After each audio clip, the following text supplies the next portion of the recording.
About visiting schools, the first child is our experimental child, we call it, because I was gung-ho on visiting schools. I think I visited with him probably 10 schools all over the country. And he applied to all of them, and except one or two, he got into all of them. And we decided on WashU because he likes to go into medicine. And I said, well, you know, WashU was ranked #3 in the nation med school, so let's go WashU. Just a little point about it. My thinking has always been the boat rises with the tide. So if you go to a great school, you just gotta, you know, rise with the tide, and you do very well. 水涨船高. Yeah. I knew something was probably not so great. I went to the convocation. The president was saying something. He was up there telling the students. I said, welcome to WashU. All of you are top 10 in your class. But you know what? Right now, only 10% of you are going to be top 10. So, you know, 90% of them not top 10, and some of them from top 10 become bottom 10. But again, I think my son did well with WashU, but he found out that medicine is not his cup of tea. He went into political science and he loved it. But be prepared for the psychological shift. Your son or daughter may be top 10% into one of these top schools, but they may easily become the bottom 10%. Not that they've done anything wrong, but just because of the selection process. So you got to think about it. But that's deciding which one to go to. In applying, you know, some people say you go for the safety school, you know for sure you're going to get in. The probable one, you know, this is right where we are in the reach school. So it's still a debate whether you should go as high as your child could go. And I think you really need to know your son or daughter. Because some of them, I believe, no matter where you put them, Harvard, Yale, Mercer, they all going to do well. But those are the exceptions, okay? For those, just let them go as far as they want, and also visit the campus where they will be a fit, and explore more opportunities from that viewpoint. But just a word of caution, don't just push them to the highest level, because they may not flourish as well.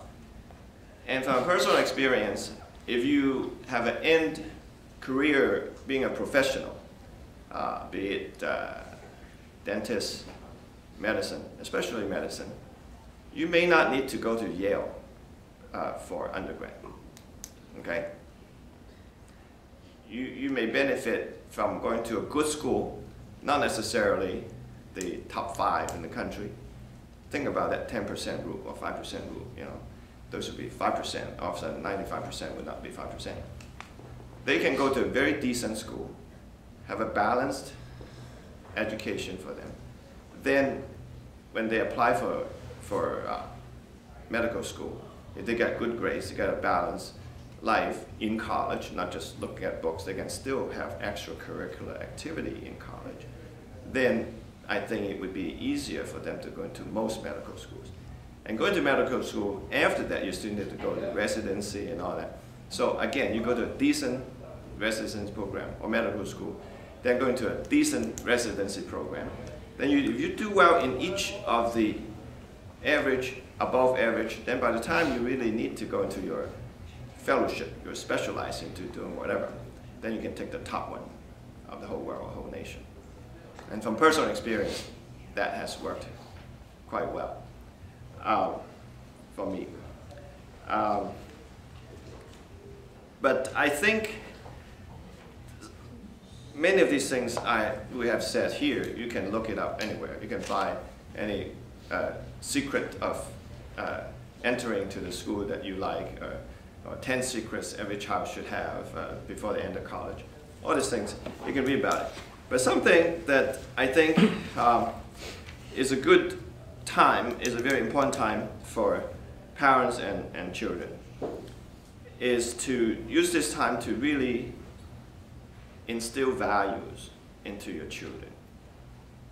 What they're gonna get from college may not always be the best for them.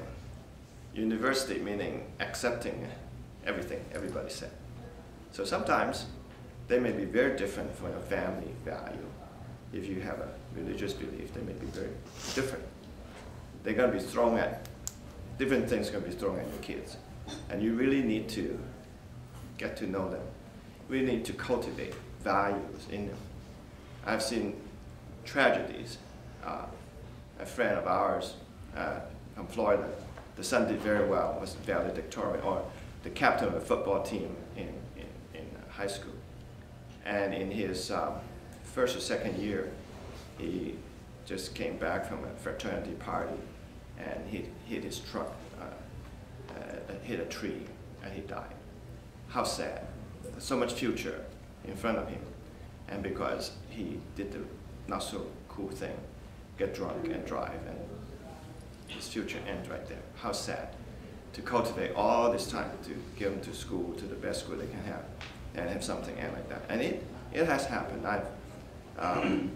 Even in very good schools, drunkenness is a big problem. And they would bring them to hospitals, ER, because they're puking from just drinking too much.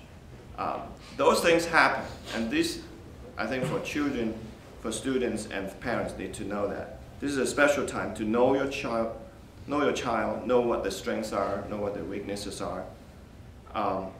Love them, guide them, because they may have their own idea. I don't want to write an essay because I want to be me coming out. Yeah, don't be too strict on one hand. On the other hand, guide them. Sometimes there's a little pushing, sometimes pulling, sometimes by their side. And it's just different things, but you need to spend time rather than money on your children.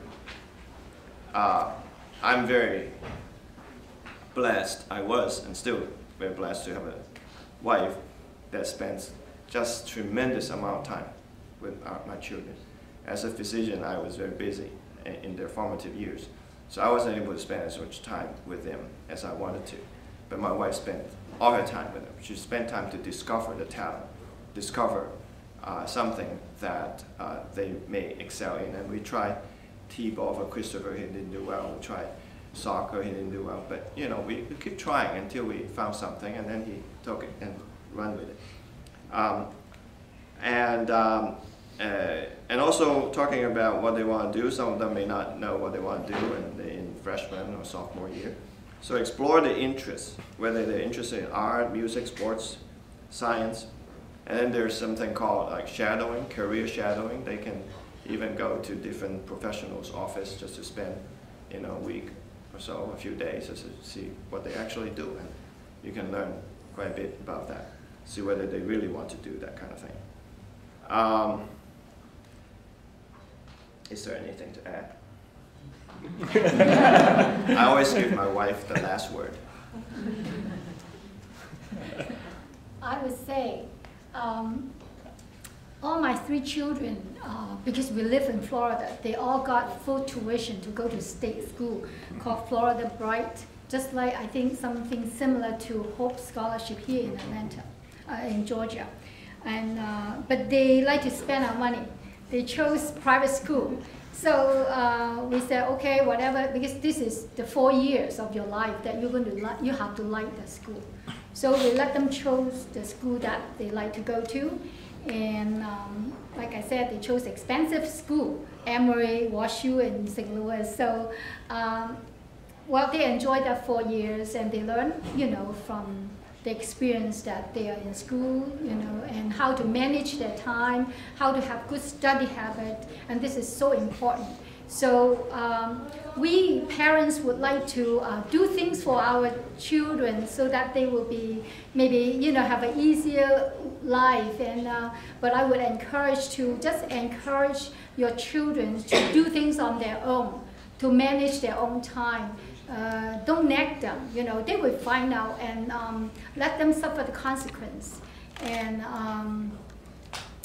yeah, that's about it. And don't prepare the road for your child, but prepare your child for the road. Be self-reliant, be self